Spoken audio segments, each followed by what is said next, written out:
Josué, chapitre 18. Toute l'assemblée des enfants d'Israël se réunit à Silo, et ils y placèrent la tente d'assignation. Le pays était soumis devant eux. Il restait 7 tribus des enfants d'Israël qui n'avaient pas encore reçu leur héritage.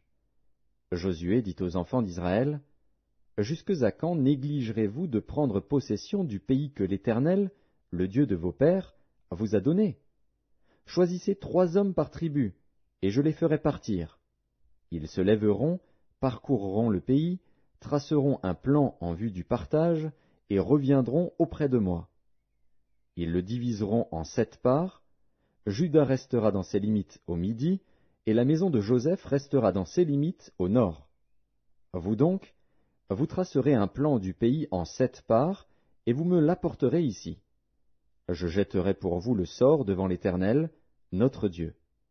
Mais il n'y aura point de part pour les Lévites au milieu de vous, car le sacerdoce de l'Éternel est leur héritage. Et Gad, Ruben et la demi-tribu de Manassé ont reçu leur héritage que Moïse, serviteur de l'Éternel, leur a donné de l'autre côté du Jourdain, à l'Orient. Lorsque ces hommes se levèrent et partirent pour tracer un plan du pays, Josué leur donna cet ordre. « Allez, parcourez le pays, tracez-en un plan, et revenez auprès de moi.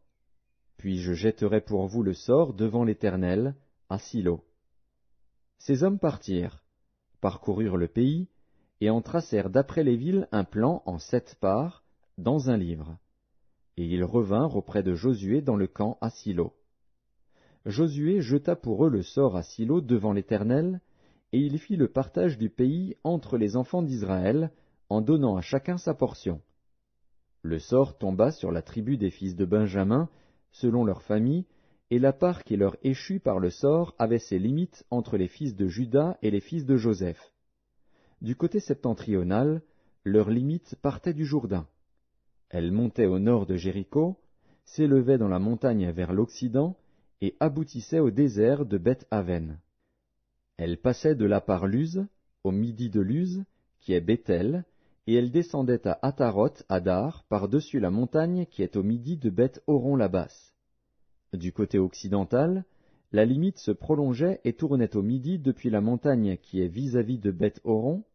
Elle continuait vers le midi et aboutissait à Kirjat-Baal, qui est Kirjat-Jéarim, ville des fils de Juda. C'était le côté occidental. Le côté méridional commençait à l'extrémité de Kirjat-Jéarim. La limite se prolongeait vers l'Occident jusqu'à la source des eaux de Nephtoar.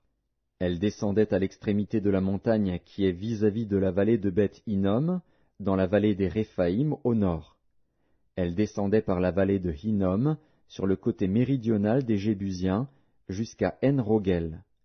Elle se dirigeait vers le nord à En-Shemesh, puis à Guélilot, qui est vis-à-vis de la montée d'Adumim, et elle descendait à la pierre de Bohan, fils de Ruben. Elle passait sur le côté septentrional en face d'Araba, descendait à Araba, et continuait sur le côté septentrional de Beth-Hogla, pour aboutir à la langue septentrionale de la mer Salée, vers l'embouchure du Jourdain au midi. C'était la limite méridionale. Du côté oriental, le Jourdain formait la limite. Tel fut l'héritage des fils de Benjamin, selon leur famille, avec ses limites de tous les côtés. Les villes de la tribu des fils de Benjamin, selon leur famille, étaient Jéricho, Beth-Hogla, Émek-Kétzitz, Beth-Araba, Tsémaraïm, Béthel, Avvim, Para, Ophra, Képhar Ammonaï, Ophni et Géba. 12 villes et leurs villages.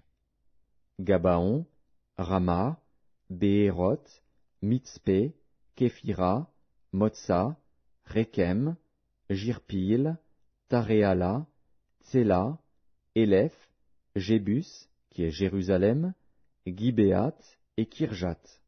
14 villes et leurs villages. Tel fut l'héritage des fils de Benjamin, selon leur famille.